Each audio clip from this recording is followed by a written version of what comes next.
오늘 우리가 보고 있는 말씀은 창세기 35장 말씀입니다. 참 야곱의 인생을 보면 파란만장하기 그지없죠.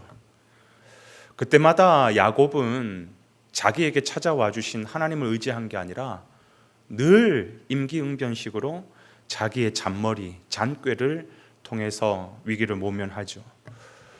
그래도 하나님은 끝까지 그를 사랑하시고 그에게 찾아와 주시고 그 고향 땅에 돌아가려고 하지만 형 때문에 돌아가지 못하는 이 모든 관계, 불편한 관계들을 해결해 주십니다.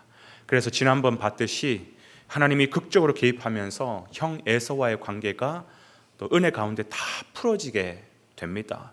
그래서 오히려 형이 그를 끌어안아주고 눈물 흘리면서 내가 이제 너와 함께 하겠다, 형이 너와 늘 함께 하겠다, 이제 함께 가자, 아버지가 계신 고향 땅으로 가자라고 했지만 야곱이 또 뭐라고 대답합니까? 형 먼저 내려가십시오. 나는 재산이 많아가지고 이 세겜 땅에 좀 머물러야겠습니다.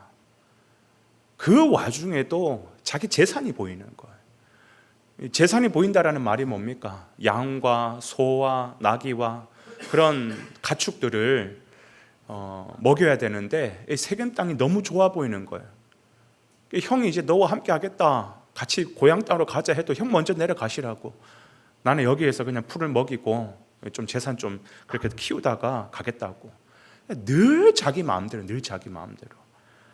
그런데 야곱은 이 형뿐만이 아니에요. 하나님과 맺었던 약속도 지키지 않습니다. 기억나십니까? 야곱이 형을 속이고 어쩔 수 없이 라반의 땅으로 가게 됐을 때 그때 들렀던 곳이 베델이었잖아요.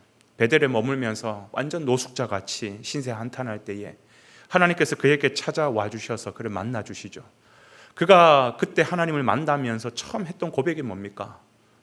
하나님이 나의 하나님이 될 것이고 하나님께서 은혜 가운데 나를 이 땅 가운데 다시 돌아오게 하신다면 반드시 이 베델로 찾아와서 하나님께 제단을 쌓겠다라고 약속을 했어요. 그런데 하나님께서 정말로 은혜를 베푸셨고 형과의 그 관계 회복시켜 주시고 고향 땅으로 다 돌아오게 하셨는데 까마득하게 약속을 잊어버리고 있습니다. 여전히 지금 어디에 머물고 있어요? 세겜 땅에 머물고 있어요. 왜 세겜 땅에 머물러요? 재산을 키울 수 있는 좋은 여건이 이 세겜 땅이니까 세겜 땅을 벗어나지를 못하는 것입니다.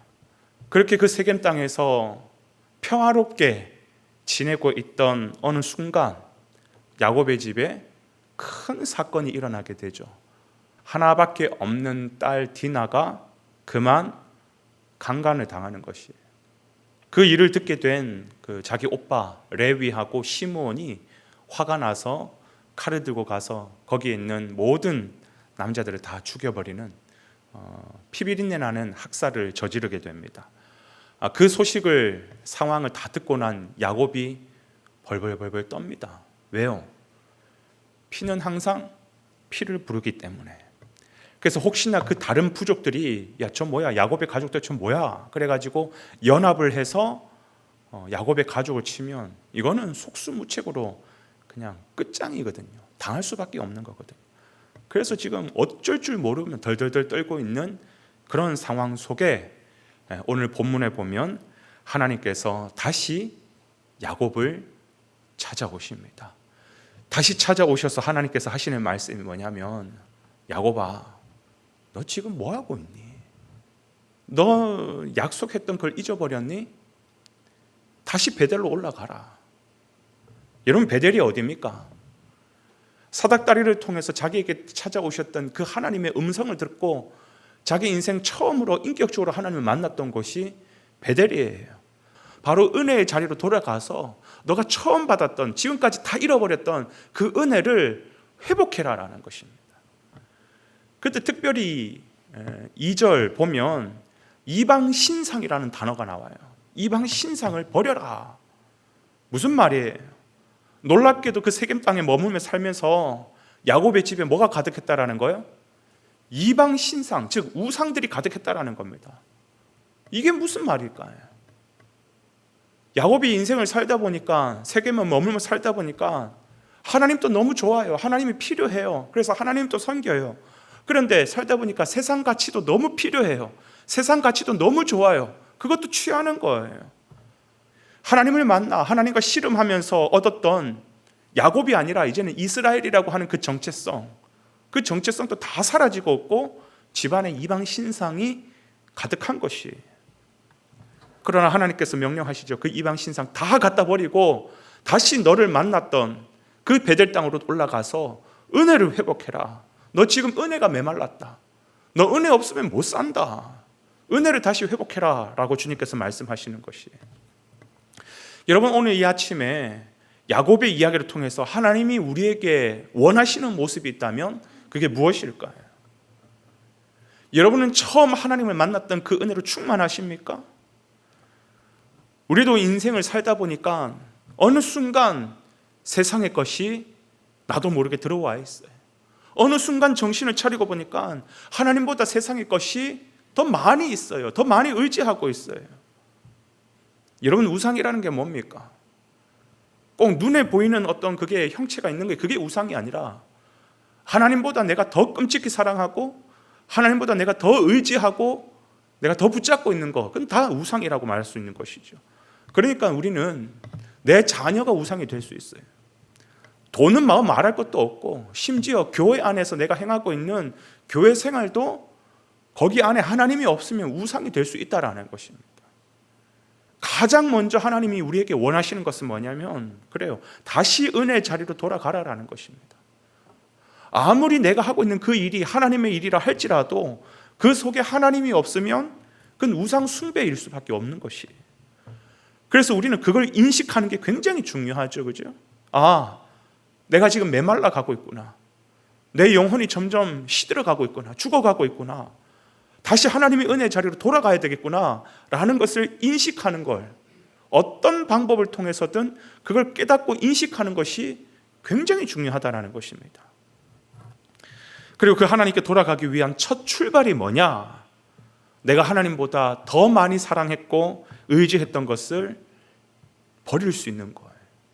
세상이 아니라 하나님만이 내 삶의 유일한 소망이며 하나님만이 내 삶의 유일한 기쁨이며 하나님만이 내 삶의 유일한 이유가 된다. 그러면서 다른 모든 의지했던 것을 내려놔야 진짜 하나님의 은혜를 채울 수가 있는 것이죠. 우리 안에는 어떤 못된 마음이 있냐면 교묘하게 이 두 가지를 다 붙잡으려고 하는 거예요. 하나님도 좋죠. 하나님 의지하죠. 그러면서 동시에 돈도 의지하죠. 하나님 당연히 믿어야죠. 나 모태신앙인데 하나님 당연히 믿어야 되고 하나님 섬기지만 동시에 인맥을 더 붙잡는 것이. 여러분, 진짜 우리의 문제가 뭔지 아십니까? 하나님을 떠난 것 아니에요.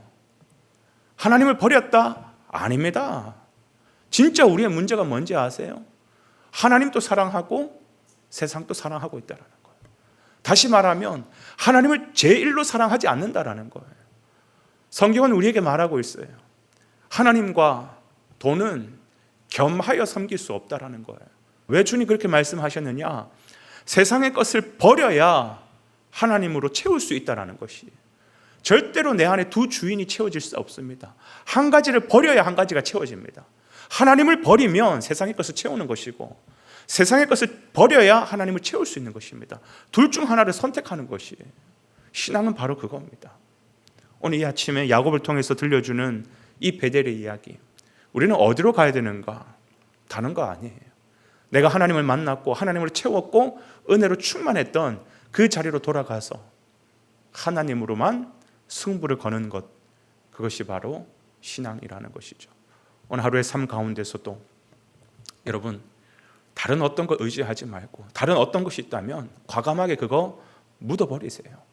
포기하시고 하나님 바라보며 기도하며 하나님 의지하여 하나님이 도우시는 손길로 말미암아 정말 승리하는 야곱의 그 축복이 여러분 삶 가운데 주어지기를 주님의 이름으로 기도합니다.